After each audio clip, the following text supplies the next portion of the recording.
de 10 a 17. Olha então o que diz aí, o que o salmista, ou melhor, o que o profeta, né, eu falo salmista porque é um cântico, né?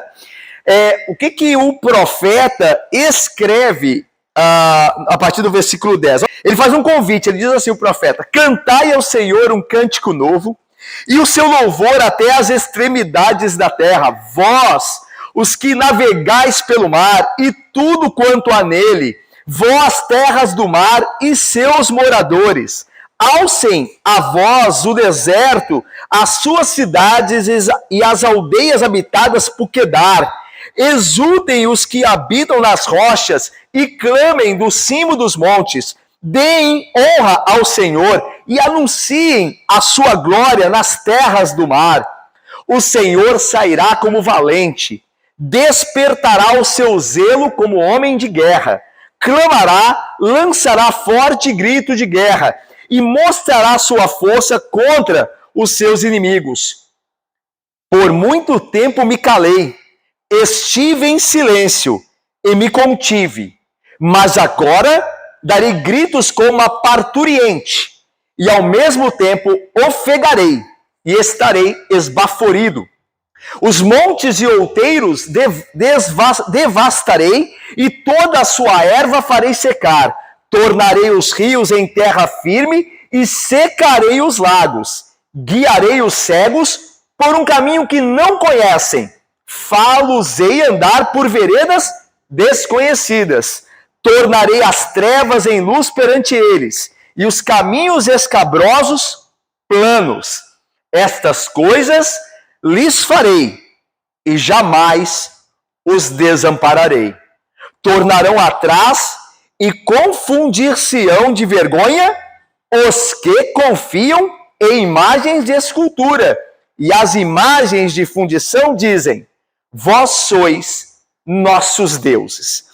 Vamos orar então, irmãos, mais uma vez. Nós oramos pedindo a Deus que nos abençoe. Vamos orar mais uma vez então, ó Deus santo e bendito. Nós já lhe pedimos aqui, ó Pai, que o Senhor abençoe o nosso estudo e fala-nos agora, ó Deus, através do momento em que, guiados pelo Espírito, nós investigamos, estudamos, nos concentramos na Tua Palavra para aprender dela e do nosso Senhor e Salvador Jesus Cristo, que não só nos salva, como também destrói nossos inimigos, estabelecendo a paz e salvação perfeitas. Assim, no nome dele nós oramos, confiados nele nós te pedimos, em nome de Jesus, amém. Meus irmãos, nós vamos então a relembrar o tema central dessa perícope maior, que começa lá no capítulo 40 e que termina hoje, olha aí. Termina no versículo 17 do capítulo de número 42. É onde nós terminamos hoje, ok? Então, essa grande sessão que começou lá no 40, no capítulo 40, e termina hoje, ela tem como tema central esse aqui, olha. O Deus é o consolo do mundo. O consolo do mundo é Deus e o seu servo. Lembra que a gente viu na última quinta-feira? Que o Senhor levantaria um servo e ele promulgaria a justiça aos gentios, não só a Israel. Deus não só tinha os seus escolhidos em Israel, mas ele estenderia através desse servo, que nós vimos no início do capítulo 42, o direito à justiça. Ele seria a justiça dos gentios, esse servo. Ok? Isso está aí no 42. Olha aí. 42 diz aí: eis o meu servo, aqui o meu servo, a quem sustém, o meu escolhido, versículo 1, em quem minha alma se compraz, pus nele sobre o meu espírito, e ele promulgará o direito para os gentios. Então, o servo de Yahvé, que Isaías não diz quem é, mas nós, por conta da revelação que temos toda hoje, já sabemos, que é Cristo, Jesus, o Nazaré, o Nazareno de Nazaré. Ele é o consolo do mundo. Ele não é só o consolo, João Felipe, dos israelitas escolhidos. Ele é o consolo dos gentios que foram escolhidos, que foram salvos. Então, Cristo Jesus, Yahvé e o seu servo, que é Cristo, são o consolo do mundo. É disso que fala essa perícope maior. Vamos então à introdução a esse trecho do 10 ao 17 do capítulo 42. O trecho, capítulo 42, de 10 a 17, o trecho que nós lemos agora, consiste em um chamado aos povos para adorarem a Deus pela obra universal realizada pelo seu servo. Nós vimos quinta-feira passada, ele promulgará o direito aos gentios. Então, gentios, venham adorar a Deus pela obra que ele faz em prol de vocês através do seu servo. Isso é demonstrado no versículo 10. Olha aí o versículo 10. Cantai ao Senhor um cântico novo, venha adorar ao Senhor, comparados com o 4 e 5, que é a obra que o Senhor faz através do seu servo aos gentios, aos que estão distantes. Olha aí. O servo de Yahvé não desanimará, versículo 4, nem se quebrará, até que ponha a terra o direito, e as ilhas, os lugares distantes, as terras do mar, aguardarão essa doutrina. Assim o Senhor, que criou os céus e tudo mais, e dá vida aos que andam. Então, por todas essas bênçãos que Deus dará aos gentios, através do seu servo, eles são convidados agora, são chamados a todos os povos a adorarem a Deus pela obra do servo a favor deles, ok? O profeta também dá continuação ao tema do confronto do Senhor com os falsos deuses. Lembra que a gente tem voltado nisso em Isaías, né? Desde Isaías 40, que os judeus estão cativos na Babilônia, eles são tentados a duvidarem de Deus e do poder dele, achando que os ídolos são mais poderosos, porque, afinal, nosso Deus parece ter sido vencido pelos deuses da Babilônia, porque nós fomos desterrados da nossa terra. Então talvez os deuses da Babilônia sejam mais deuses do que o nosso Deus. E é por isso que a partir do capítulo 40 que o profeta Isaías fala aos exilados e está batendo nessa tecla. O Senhor é aquele que dirige a história, os ídolos nada são. E aí Deus começa a fazer profecias acerca do futuro que os ídolos não podem fazer. Então, mostrando que Deus é aquele que dirige a história e que os ídolos são nulidade. E os que confiam em ídolos são também abominação. Como diz o versículo 24 do capítulo 41. No domingo, na terça-feira passada, eu penei para achar esse versículo aqui. Olhei e não achei. Quando eu cheguei em casa, eu encontrei. Né? Quando não precisa mais, a gente acha. Né? Lá em casa, eu encontrei. 41, 24, diz aí. Aqueles que os escolhem, os ídolos, são abominação. Está aí o 41, 24. Então, volta a esse tema, porque esse tema é importante. Ok? Enquanto aqueles que não confiam no Senhor se voltam para os ídolos, aqueles que são agraciados pela obra do servo devem se voltar somente ao Senhor. Por quê? Porque o Senhor, diferente dos ídolos, dos falsos deuses, é quem governa toda a história. Ele vai levantar Ciro, ele vai levantar o servo dele.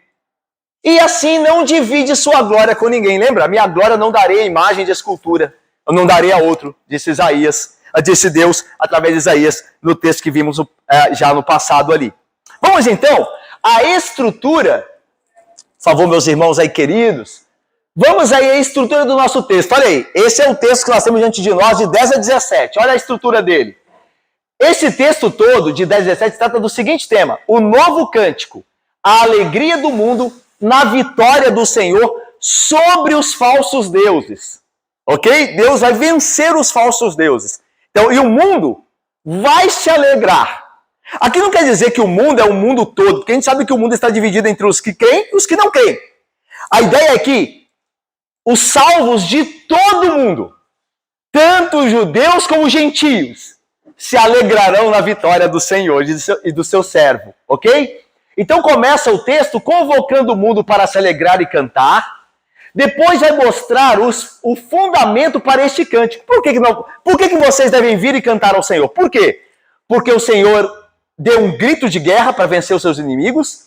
O Senhor guardou silêncio, planejando a vinda do seu servo que traz salvação. O Senhor tem uma ira que devasta os inimigos. Ao mesmo tempo, o Senhor tem uma gentileza que guia o seu povo. Também vocês devem louvar ao Senhor, porque Ele tem um compromisso com os que são salvos. Aqui faltou um S, né? Com os que são salvos, ou melhor, que os que são alvos, é isso mesmo. Os que são alvos do seu amor. E o Senhor tem um compromisso com os que são alvos da sua ira. Veja o contraste aqui. Um grito um silêncio. Ira, gentileza. Amor, ira. E aqui é interessante que Isaías, de maneira muito poética e própria, segundo a doutrina bíblica, ele mostra que o Senhor é isso mesmo, bondade e severidade, tá vendo? Ele grita contra os seus inimigos. É um guerreiro que vai para a batalha e antes de ele dá um berro, um grito, para se fortalecer e ir para a guerra. Ao mesmo tempo, ele guarda silêncio, planejando o bem do seu povo, e depois ele traz a salvação. Então, inimigos, seu povo. Ele tem uma ira que devasta os seus inimigos. Ao mesmo tempo, sua gentileza guia o seu povo. Tá vendo? Um lado, um outro. Bondade e severidade. Bondade e severidade. Ele tem um compromisso que salva aqueles que são alvos do seu amor, e ao mesmo tempo ele tem um compromisso. Ele deu essa palavra que os que não o adoram serão alvos da sua ira. Então ele tem compromisso tanto com os que ele salva, quanto com aqueles que ele irá destruir. Então veja que a obra do Senhor, ele se resume em bondade e severidade, salvação e justiça, misericórdia e justiça, salvação e condenação. É disso que a Bíblia fala o tempo todo. Salvação, condenação, ira, amor, misericórdia, justiça. É disso que a Bíblia está falando o tempo todo. Tanto que o Salmo vai dizer assim, todas as obras do Senhor são boas e justas. Resume-se nisso, bondade e justiça. Ok? E veja como Cristo é o centro. Em Cristo, Deus é, ao mesmo tempo, bondade e justiça. É bondade porque em Cristo, Bárbara, nós somos salvos dele, porque ele pagou o preço que nós devemos pagar. E nós não poderíamos. Então o inferno que viria sobre nós, a ira de Deus caiu sobre Cristo. Isso é bondade de Deus em Cristo. Porque ali, nele, nós somos salvos. Mas é justiça também em Cristo, porque Cristo teve que pagar o preço. Então Deus colocou todo o preço da justiça sobre ele. Tá vendo como Cristo resume bondade e justiça na mesma pessoa? Então a Bíblia sempre está falando disso, bondade e justiça, ok? Então vamos ver então, primeiro, a convocação para o mundo cantar pela obra misericordiosa de Deus através do seu servo aos gentios. Olha aí o versículo 10. Cantai um cântico novo, e o seu louvor até as extremidades da terra. Vós, o que navegais pelo mar, e tudo quanto há nele, vós, terras do mar, e seus moradores. Irmãos, aqui o profeta Isaías, ele chama todos os povos, irmãos. A prova é o seu louvor até as extremidades da terra.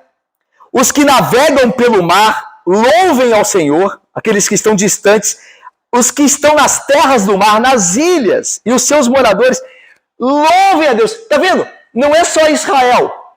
Não são só aqueles judeus que estão na Babilônia, que temem ao Senhor ali, mas todas as terras. Por quê? Porque o servo de Yahvé que se levantará, ele vai abençoar os gentios. Daí os gentios devem louvar a Deus pela salvação concedida a eles. Então esse é o chamado. Aliás, meus irmãos, a Bíblia fala sempre de um novo cântico, né? O novo cântico se adequa a uma nova realidade, a uma coisa nova que Deus faz. Tanto que olha o versículo de número 9, do 42. Eis que as primeiras predições já se cumpriram. E agora o que está escrito? E as novas coisas eu vos anuncio. Daí agora no 10, cantai ao Senhor um cântico novo. Novas coisas, um cântico novo. Então, não é verdade que quando Deus faz algo inesperado na nossa vida, nós o louvamos por isso e devemos fazê-lo? Quando nós não esperávamos uma salvação, uma obra do Senhor, nos guardando de uma tentação, nos dando vitória sobre a tentação, nos guardando de um perigo. E quando isso acontece, algo inusitado que vem do Senhor, claramente, nós rompemos em cântico. Ô Senhor, obrigado, eu não esperava isso. Então, é interessante que tem um salmo muito bonito, o salmo de número 40, eu coloquei aqui, o salmo diz aqui, quer ver? Tem muitos textos, muitos salmos que falam de um cântico novo, mas eu separei o 40, o salmo 33 fala, o salmo 96 fala de um cântico novo, o salmo 98 fala, mas olha só o salmo 40, salmo de Davi. Esperei confiantemente pelo Senhor, e ele se inclinou para mim, e me ouviu quando clamei por socorro. Tirou-me de um poço de perdição, de um tremendal de lama. Agora veja a coisa nova. Me colocou os pés sobre uma rocha e me firmou os passos. Então ele mudou a realidade de Davi. Davi estava num tremendal de lama, num poço perdido, e Deus o tirou de lá e colocou ele num lugar seguro. Fez uma coisa nova, mudou a situação dele. Aí ele diz, e me pôs nos lábios um novo cântico. O meu pai sempre falava uma coisa, o reverendo Cleómenes, que eu não esqueço até hoje. Ele falava assim, o crente, a pessoa que foi mudada por Deus, ele não fica cantando músicas antigas da vida dele quando ele era não crente. A gente sabe que existe no mundo música boa e música ruim. Não quer dizer que se uma pessoa crente faz uma música, não quer dizer que ela seja boa só porque ele é crente. E não quer dizer que uma pessoa que não seja crente não possa fazer uma música agradável e boa. Mas existem músicas que os crentes não devem cantar de forma alguma. Existem músicas que crentes que amam o Senhor, de artistas blasfemos, ímpios, os crentes não devem cantar. Porque se o Senhor mudou a nossa vida, nós temos agora um novo cântico. Não o antigo que nós cantávamos quando nós éramos ímpios. Mas porque o Senhor fez algo conosco, uma novidade, então o que sai da nossa boca também é novidade. Certo? Quando uma pessoa antes de se converter falava muito palavrão, praguejava, e depois de converter, ela muda o linguajar dela. Aí as pessoas que o conheciam anteriormente dizem, pô, se você mudou, o jeito de você falar é outro. É porque isso acontece quando o Senhor faz uma obra através do seu servo, que é Jesus. Ele põe nos lábios dos seus filhos, dos seus servos, a quem ele trouxe para ele, um novo cântico, uma forma nova de se expressar, uma forma nova de falar e de agir. Então, isso é uma verdade. Então, eles são convidados, então, a virem aqueles que Deus amou e operou a favor deles através do servo dele, que levou o direito aos gentios. Todos os gentios, todo mundo é chamado, convidado para vir louvar a Deus, ok? E é interessante que a criação também participa disso. Olha aí, e o seu louvor até as extremidades da terra, terras do mar, tá vendo? Não são só os moradores.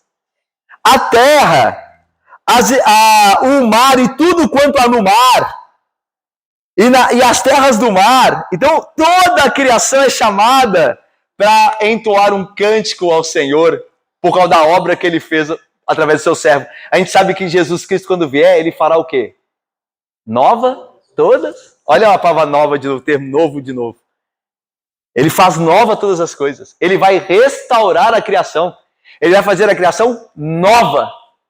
Ele vai redimir a criação. Olha o que Paulo diz. Porque para mim, como Paulo diz, a mesma coisa que Isaías diz. Porque para mim tenho por certo que os sofrimentos do tempo presente não podem ser comparados com a glória que há de ser revelada em nós. Uma novidade. Hoje nós sofremos, mas aquele dia há uma glória que há de ser revelada. Então veja a novidade daquele dia. A ardente expectativa da criação aguarda essa novidade, a revelação dos filhos de Deus. Pois a criação agora está sujeita à vaidade. Ela está sofrendo por causa do homem pecador. Então, você vê abuso do meio ambiente, maus tratos com animais. Então, a criação sofre. Teve até uma polêmica aí, né? Parece que uma entrevista de jogadores da seleção brasileira, um gato apareceu, não teve? Vocês viram isso? Um gato apareceu, aí o cara foi tirar o gato, puxou o gato pelo pé, aí o pessoal, ai, coitado do gato. Aí depois disseram que é o jeito certo de pegar o gato, é assim mesmo, foi uma confusão. Mas a ideia, eu só estou lembrando disso aqui por causa de animal e o trato. A ideia é que a Bíblia diz que o homem mau faz o quê? Trata mal os seus animais. A Bíblia tem um versículo que fala assim: o homem mau trata mal os seus animais. Então a criação está debaixo do cativeiro. Ela sofre por causa do pecado. E ela está gemendo, esperando aquele dia de Cristo, onde os filhos de Deus serão revelados e a criação será restaurada e ela vai participar desse louvor, por assim dizer, né, de maneira poética, vai participar desse louvor junto com os filhos de Deus. Porque Deus não redimiu só os homens, alguns dos homens que ele escolheu, né, da humanidade. os eleitos e salvos, mas ele também redimiu a criação. Porque Deus, quando criou, disse que era muito bom. E Deus não abandonou aquilo que ele criou. Por isso ele vai redimir os homens, como ele fez, né? E vai transformá-los naquele dia de Cristo, e a criação também será restaurada.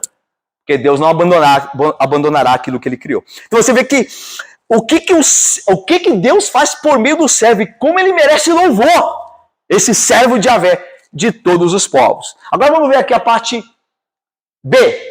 Por que Deus é digno de ser louvado? Qual que é o fundamento dessa convocação para adorar a Deus? São os atos do Senhor. Então, agora, a partir do versículo 13, o profeta vai mostrar os atos de Deus, e no versículo 14, a partir do versículo 14, você verá o próprio Deus falando dos seus atos. Você pode ver que do 14 em diante está na primeira pessoa. Por muito tempo eu me calei. Os montes e outeiros eu devastarei. É Deus falando aqui. Então até o 13 é o profeta falando de Deus. Dos atos de Deus. Do versículo 11 até o 13. Certo? O Senhor sairá como valente. Olha o 13 aí. Clamará, lançará forte grito. O profeta está falando de Deus. E a partir do 14 o próprio Deus entra na conversa, dizendo que ele deve ser louvado por tais e tais feitos. Por tais e tais obras. Então vamos ver a primeira aqui.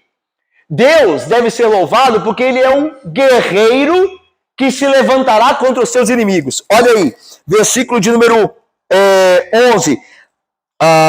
Melhor, né? Eu não terminei aqui, 11 e 12, né? Eu não terminei ainda na primeira parte. Então vamos voltar aqui. O canto do mundo. Olha só, o 11 e 12. É a mesma ideia, né? De criação envolvida. Alcem a voz o deserto, as suas cidades e aldeias habitadas por Quedar. Exultem os que habitam nas roças e clamem do cimo dos montes. Deem honra ao Senhor e anunciem a sua glória nas terras do mar. Então, rapidamente aqui, para a gente ir aonde eu estava querendo, que é o versículo número 13, começando essa parte, ainda falando da convocação, veja só, o profeta diz que esse convite à adoração se estende até o deserto. O deserto de Quedar, quem que foi Quedar? Quedar foi o segundo filho de Ismael. Lembra de Abraão? Que teve o filho com a serva Agar? Ismael. Deus tinha aliança com Ismael? Com quem? Perfeito. Então Ismael representa um gentio. Ele não é da aliança. A aliança é Isaac, não é Ismael. Tanto que Deus falou para Abraão, pode mandar Agar e o filho embora. Porque a minha aliança é com Sara e Isaac. Então Ismael vai dar origem a que povo? O povo árabe. Lembra? Ismael dá origem ao povo árabe. Quedar é o segundo filho de Ismael. Ele vai habitar na região sul da Judéia, lá embaixo. E aquilo ali será conhecido como o deserto da Arábia, aquela região. Então, quando fala que o deserto alce a voz em louvor a Deus, e os que habitam nas tendas de Quedar, então Deus alcançou, Deus foi além de Isaac. Tá vendo o movimento? Não é só Israel que é salvo. Os gentios também são salvos. Ele foi buscar pessoas, homens lá nos árabes, entre os árabes. Porque Deus salva todo tipo de homem. A aliança dele é com os salvos de toda a etnia, de toda a raça, como nós brasileiros somos salvos. Ok? Então essa é a ideia. E aí diz mais. Agora vem essa parte aqui. E aqueles que exultem, os que habitam nas rochas, e clamem no cimo dos montes. Quem são esses aqui? Esses são Edom. Quem que era Edom? Edom era descendente de quem? Esaú. Quem foi Esaú? De quem que ele era irmão? Com quem Deus tinha uma aliança? Com Jacó ou Esaú? O que Esaú tentou fazer com Jacó?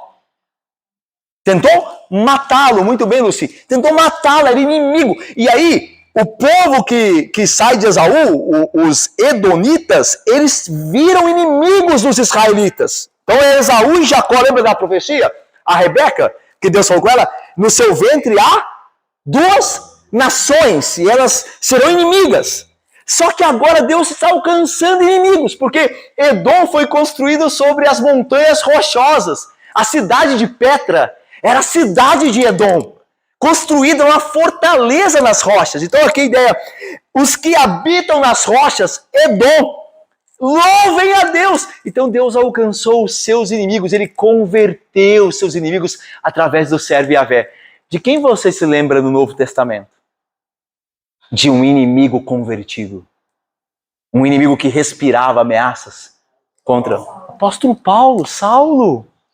Saulo foi chamado, era um inimigo, respirava ameaças contra os cristãos. E Deus o amou e o salvou. Ok? Tá dando para entender? Então os inimigos da igreja, que é representado por Israel no Antigo Testamento, Israel era um símbolo da igreja, era o embrião da igreja.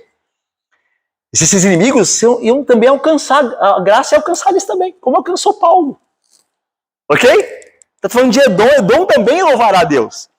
E aí, todos os povos, versículo 12 repete a ideia do versículo 10, a ideia de distância, de povos das terras mais remotas.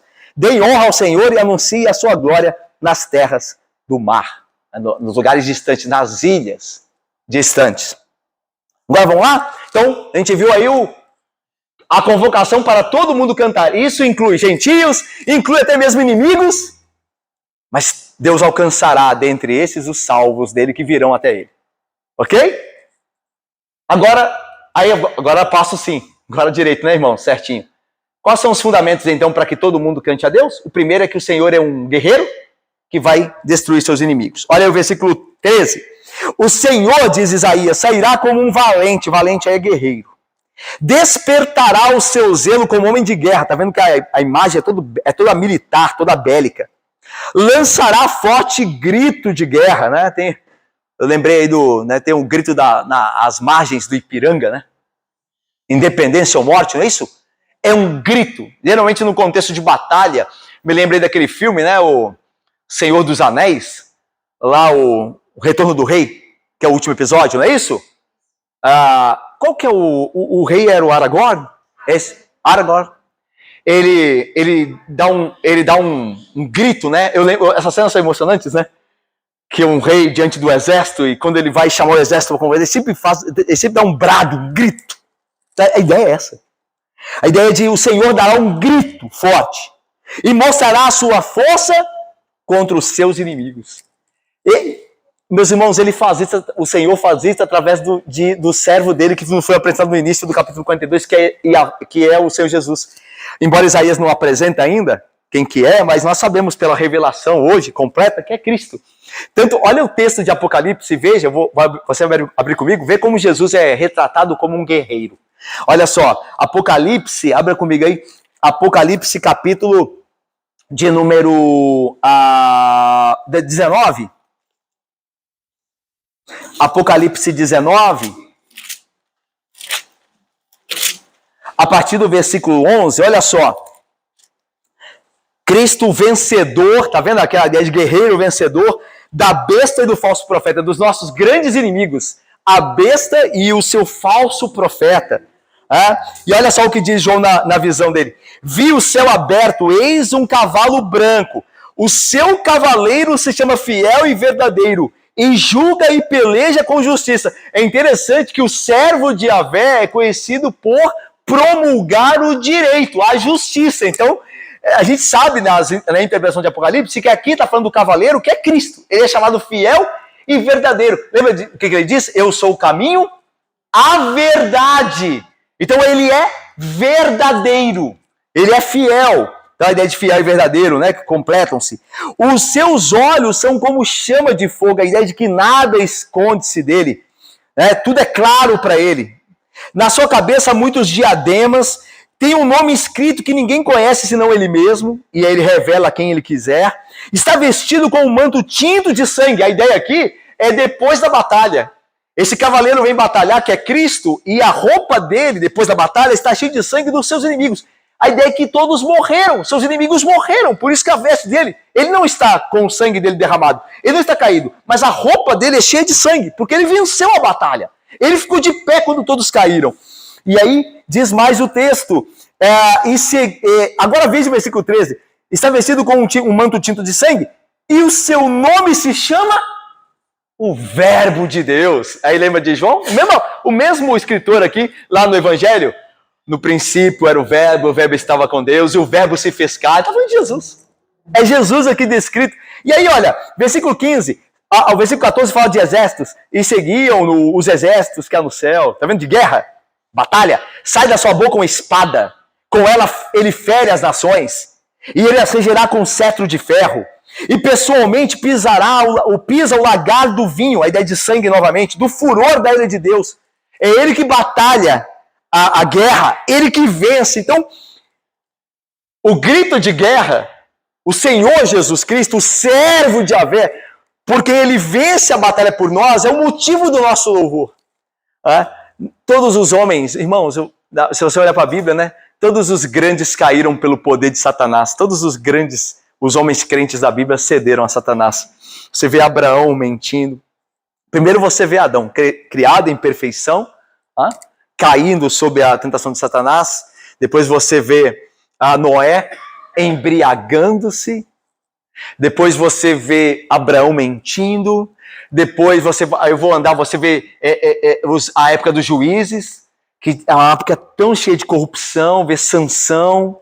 Aí você depois chega nos reis, vê Davi adulterando. Todos eles, um após outro, falharam. E quando Cristo vem, ele enfrenta Satanás. Ele vai ao deserto para ser tentado por Satanás. E ele vence Satanás. Então, onde todos falharam, ele vencedor. Esse é um dos motivos pelos quais o mundo deve adorar a Deus por meio do seu servo vencedor, do rei guerreiro, do servo guerreiro. E aí veja outro motivo.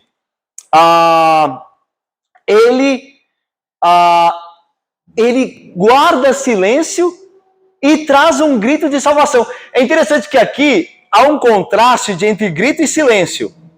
Só que também depois do silêncio divino há um grito. Mas esse grito não traz destruição contra os inimigos. Esse grito é de vida. É da parturiente, que grita quando a criança vai nascer. Olha o contraste de Isaías bonito. O guerreiro grita, anunciando a guerra contra os inimigos. A parturiente, a mulher que está parindo, ela também grita. Só que o que anuncia o grito dela é vida. O contraste de Isaías. Então, Jesus Cristo é o que destrói inimigos, mas é o que traz vida ao seu povo. Olha só o versículo de número 14. Alguém lê, por favor.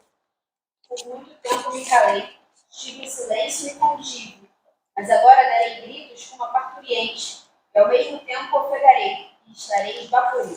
Tá vendo? Então, olha, agora a partir do 14 Deus está falando. Nos versículos anteriores, Isaías fala de Deus.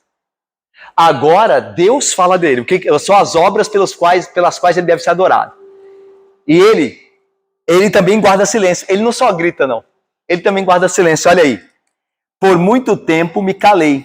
Estive em silêncio e me contive. A ideia aqui, meus irmãos, por muito tempo é desde a eternidade. Aí a tradução, por muito tempo me calei. Eu separei aqui, a ideia é que Deus preparou a redenção desde a eternidade. Desde a eternidade, Deus preparou a redenção. Então a ideia de silêncio é de alguém que está gerindo algo. É alguém que está planejando algo. Parece, a ideia de silêncio, quando Deus está em silêncio, por muito tempo me calei, estive em silêncio. Parece que Deus se esqueceu, Deus abandonou, mas não é essa a ideia. A ideia é que Deus guarda silêncio porque ele está pensando. Então, é o processo de gerir algo, para então aquilo ter a execução, aquilo vir à tona, vir à realidade. Então, o Cordeiro fora preparado antes da fundação do mundo. Olha o que, eu vou ler para vocês o que Pedro diz. Presta atenção, não precisa abrir não, depois eu dou a referência. Pedro diz assim: mas vocês foram salvos pelo precioso sangue, como de cordeiro sem defeito e sem mancha, o sangue de Cristo. Agora veja, conhecido com efeito antes da fundação do mundo, porém manifesto no fim dos tempos por amor de vós. Cristo foi conhecido por Deus antes da fundação do mundo. Isso foi planejado na eternidade, mas foi parido no devido tempo. Então essa é a imagem. Que enquanto Deus estava calado, a ideia de ele ansiava pelo nascimento de seu filho. Ele planejava, ele fazia com que as coisas, a providência caminhasse para isso. E ele ansiava pelo seu filho ser parido, nesse sentido poético que Isaías usa. Até que veio o tempo perfeito do qual Paulo fala em Gálatas. Do tempo ideal, quando Cristo nasce da carne de Maria, né? Ele nasce debaixo da lei. Então chegou a hora. Daí é o grito da parturiente. Então Deus ansiava, planejou a vida de seu filho, prometeu a vinda através, lá em Adão e Eva, lembra? O descendente da mulher pisará, então está planejando. Depois de Davi, a sua descendência, eu darei a ela o descendente, se eu darei a ele o trono, e esse trono não passará, está planejando. Ele está ansiando, ele está guardando silêncio, por assim dizer, até que Cristo vem. Então, aí vem as dores da parturiente, o grito, daí a imagem de a parturiente dá gritos, e ao mesmo tempo ofegarei, a ideia da parturiente, o trabalho de parto, né? Então essa ideia de nascendo algo novo, Cristo vindo ao mundo, o Filho eternamente gerado, e então Deus traz salvação aos gentios. Então tá vendo? Por que Deus deve ser adorado? Porque ele destrói, ele dá um grito de destruição contra os seus inimigos. Mas ele guardou o silêncio por muito tempo, planejando a vinda do seu filho que traz salvação. Então, a gente vai ver na aplicação final desse silêncio de Deus que é muito importante. Nesse caso, o grito da parturiente traz a vida não deveria ser então a criação, se for calado desde a eternidade, e quando ele, vamos dizer assim, em português soltou o verbo, né? O verbo criou. Ele está falando propriamente da encarnação. Propriamente o que fala é da vinda do servo, lá no 42. Do início do 42, entendeu? Você falou assim, não poderia ser o grito à criação, certo? Mas lembra que o contexto imediato está falando do servo, que ele vem para fazer justiça. E quando é que o servo faz justiça? Quando ele se encarna. É aí que ele vem, que ele se torna a salvação dos gentios. Não é lá na criação. Lá na criação ele está lá, mas era o verbo que era Deus. Ele não se encarnou ainda. E na criação não há pecado, por isso não tem que haver salvação de ninguém, porque ninguém pecou ainda. Aí vem a queda, aí é anunciado o nascimento do descendente da mulher que se agarra. A partir daí, ou melhor, né? A partir daí, o plano da eternidade, ele é anunciado, ele está sendo gerado, é gestado, até a vinda do servo de Yahvé, que é o contexto imediato que traz a salvação. Então tem a ver mais com a encarnação e vinda do nosso Senhor e sua obra, do que propriamente com a criação. Nesse contexto aqui. Tá bom? Porque o contexto próximo ajuda a gente a entender em que sentido está usando esse termo aqui. Tá bom? Então vamos lá. Agora veja esse contraste rápido aqui que a gente já falou dele. Ele deve ser louvado pela ira que devasta e pela gentileza que guia. Então olha só o versículo 15. Os montes e outeiros, diz Deus, devastarei, e toda a sua erva farei secar. Tornarei os rios em terra firme e secarei os lagos. Então a ideia, meus irmãos, é que a gente viu no capítulo 41, 18 e 19, que Deus transforma o deserto em lugar em manancial, em um lugar florido, um lugar com árvores. Então Deus, onde não há vida, Deus traz vida. Vamos ver só o 41 para a gente lembrar. Olha, volta aí. 41, 18 e 19. É rápido. Olha aí, alguém lê para mim. 41, 18 e 19. Por favor.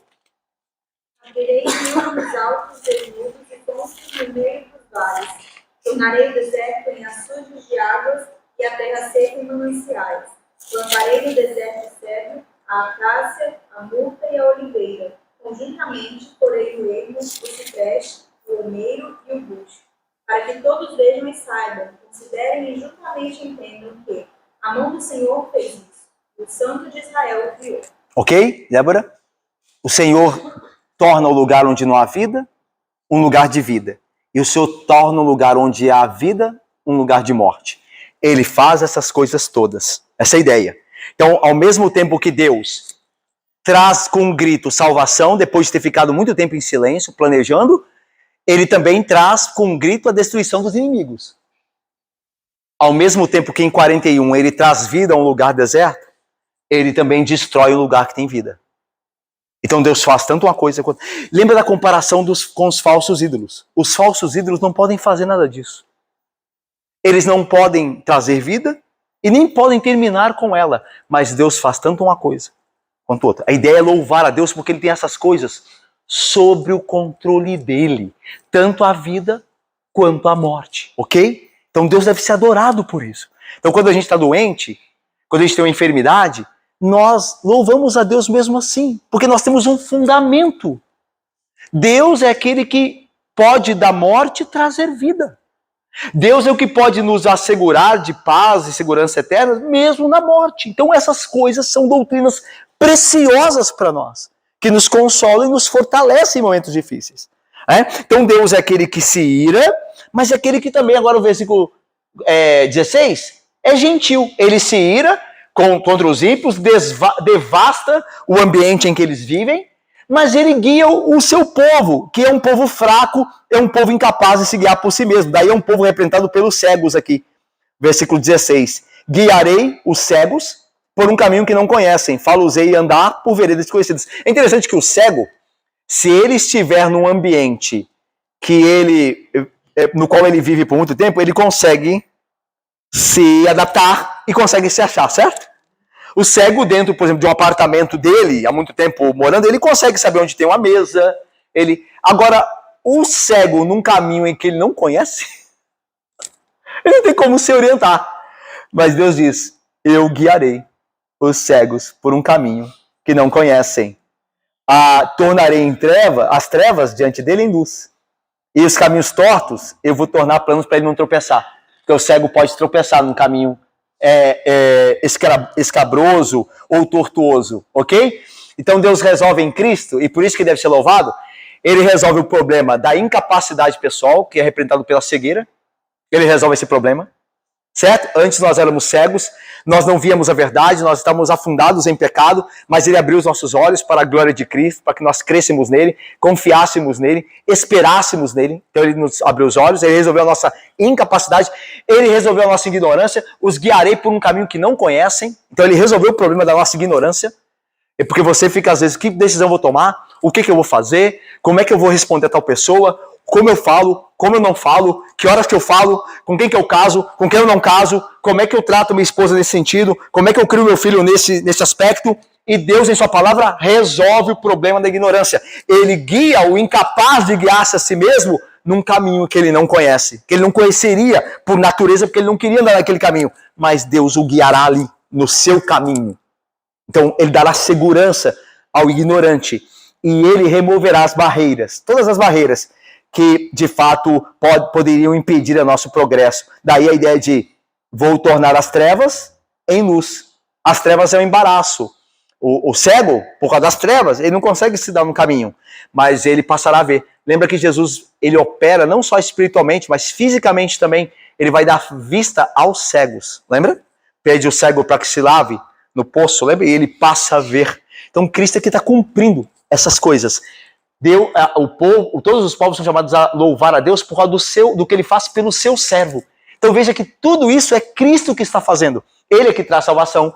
A gente vê Apocalipse, ele é o guerreiro que destrói os inimigos, destruirá o inferno, o diabo, a besta, o falso profeta, o anticristo. Ele destruirá todos, ele salvará o seu povo, ele condenará no seu juízo este mundo caído, ele guardará o seu povo fraco, conduzindo-os à salvação. E por fim, versículo de número 16 e 17, ao final do versículo 17, diz aí, estas coisas lhes farei e jamais os desampararei. Os verbos aqui, farei e desampararei, estão no que a gente chama no hebraico de o tempo perfeito. Então a ideia é de um compromisso que Deus estabeleceu, que ele não quebrará. Então a ideia é, eu certamente farei, eu guardarei o meu povo, eu vencerei os ímpios, eu colocarei o meu plano, que eu geri em silêncio, eu trarei salvação, como a parturiente traz luz, traz a vida, no seu grito, eu devastarei os ímpios na minha ira, eu guiarei o meu povo na sua fraqueza, eu certamente farei isso. Com o meu povo, eu certamente o farei e jamais o desampararei. Então Deus tem um compromisso aqui no final com os que são alvos do seu, os que são alvos do seu amor. E Deus também tem um compromisso também, gente, em condenar aqueles que são alvos na sua ira. Alvos na sua ira. E não sem motivo. Tanto que o versículo 17 vai dar um motivo. A gente termina aí. Tornarão atrás e confundir-se-ão de vergonha os que confiam em imagem e escultura. A ideia de tornarão atrás e confundir-se-ão é a mesma ideia lá do eu lhes farei, do versículo 16 no final, e jamais os desampararei. Ou seja, é uma resolução divina. Eles certamente serão envergonhados. A ideia é, eles estão condenados à vergonha. Ainda que, lembra do Salmo 73? O Salmo 73 é um salmo belíssimo. É o salmo que pergunta por que prosperam os ímpios. Aliás, o Dr. Martin Lloyd-Jones tem um livro no Salmo 73 maravilhoso. O título é Por que prosperam os ímpios? Por que os ímpios prosperam? A gente olha para os ímpios, o Salmo 73, o salmista diz, né? Eu olho para o ímpio parece sempre feliz. Tudo vai bem para ele faz o que de errado, não acontece nada, ele tem saúde, o corpo dele é nédio, ele tem fama, e eu que sou crente vivo sofrendo, dando com os meus pecados, parece que tudo é contra mim. Aí o salmista diz, até que entrei na casa do Senhor no templo, e meditei lá, e atentei para o fim dos ímpios. Deus os coloca em lugares escorregadios, de súbito cairão, e não haverá quem os socorra. Então a ideia é, eles pensam que não serão envergonhados nessa vida pecaminosa, mas eles estão condenados à vergonha. Eu já os condenei à vergonha, isso não vai mudar. Isso é uma questão de tempo.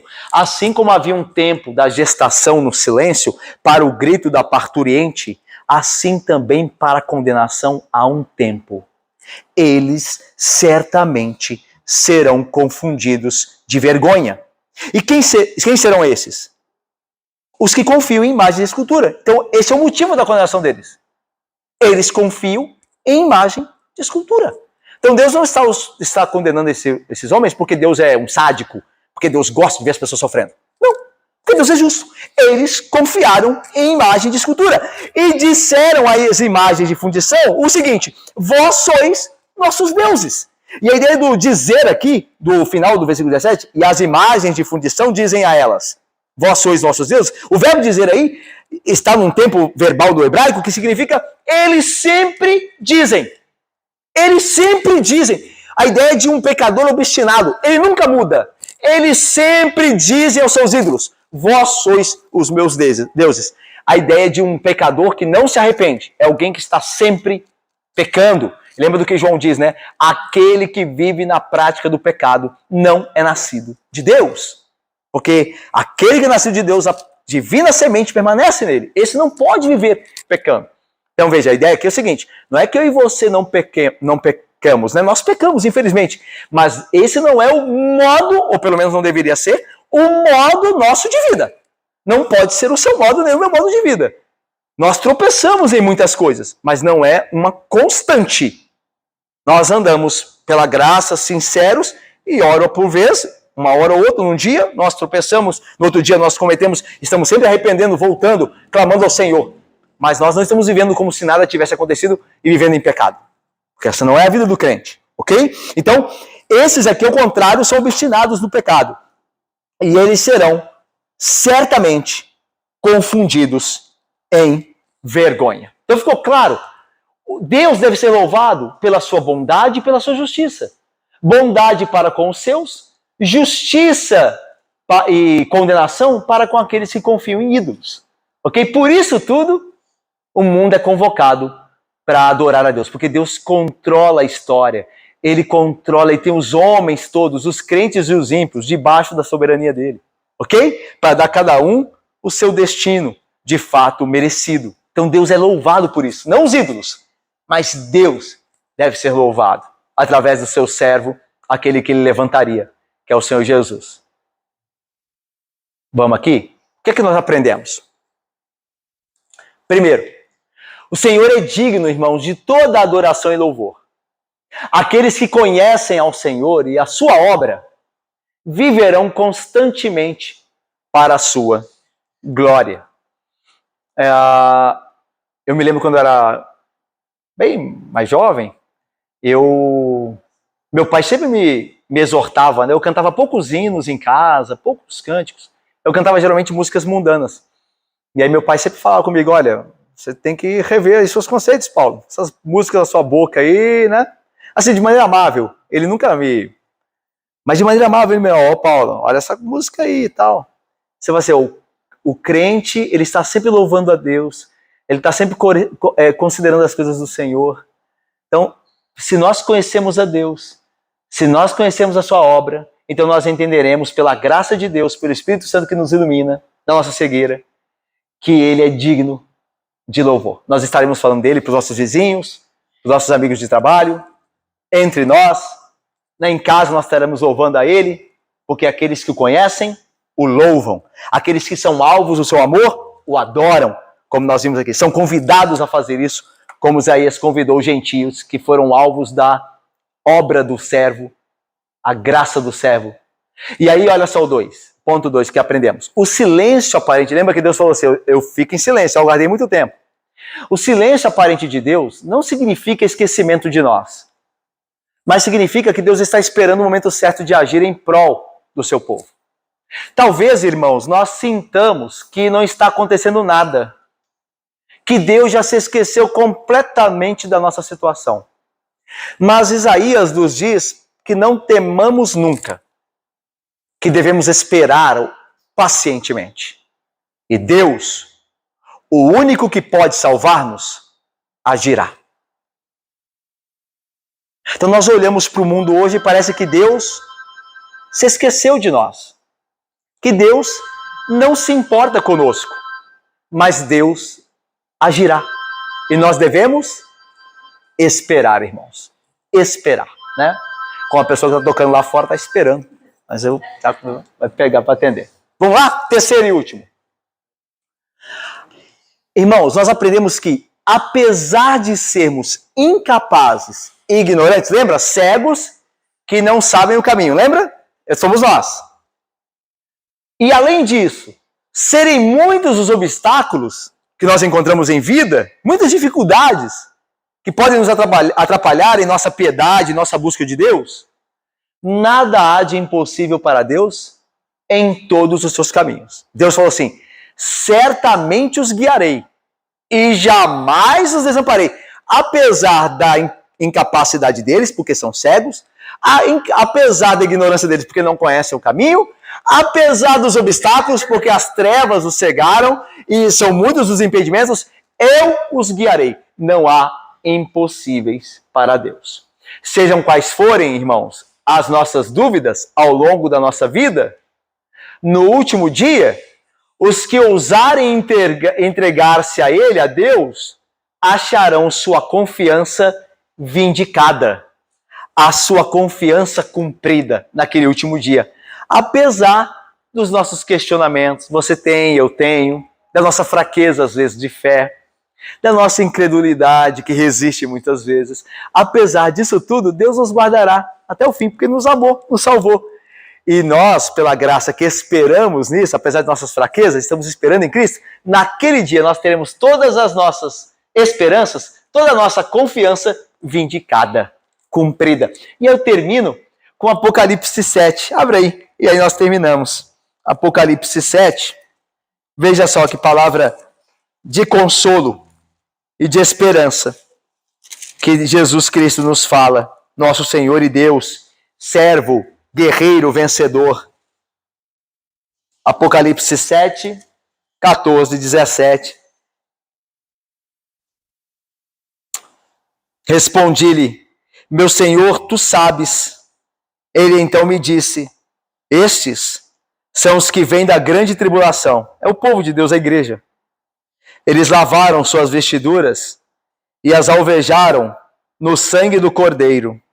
Razão porque se acham diante do trono de Deus. Ou seja, eles só estão ali por causa de Cristo. E ali os servem de dia e de noite no seu santuário, na sua presença. E aquele que se assenta no trono estenderá sobre eles a sua habitação, o seu tabernáculo, ele estará para sempre com ele. A ideia de tabernáculo de Deus entre os homens, ele estará para sempre com ele, jamais os deixará.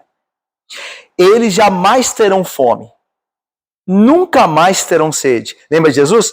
Bem-aventurados que têm fome e sede de justiça. Lembra? Então, eles jamais terão fome. Agora nós temos de justiça. Eles nunca mais terão sede. Nós temos de verdade no mundo, tanta mentira no mundo, nós temos sede da verdade, mas lá naquele dia não haverá mais mentira. Não cairá sobre eles o sol é quente, sol que debilita, nem ardor algum, pois o cordeiro que se encontra no meio do trono os apacentará e os guiará para as fontes da água da vida. Lembra da mulher samaritana? Se você soubesse quem é que te pede água, você é que lhe pediria água e ele te daria água viva, a vida eterna. Isso é vida eterna, água viva, vida eterna. E ele lhes dará de beber da fonte da água viva, e Deus lhes enxugará dos olhos toda lágrima. Independente da nossa fraqueza, meus irmãos, nós, pela graça, nós participaremos disso e seremos alvos desse dia onde toda a nossa confiança que depositamos aqui, através de lágrimas e choros, será vindicada por Jesus Cristo. Naquele dia bendito do nosso Rei, guerreiro, Senhor e Deus, que habitará para sempre conosco e nós, com Ele também. Que Deus nos abençoe. Amém, meus irmãos.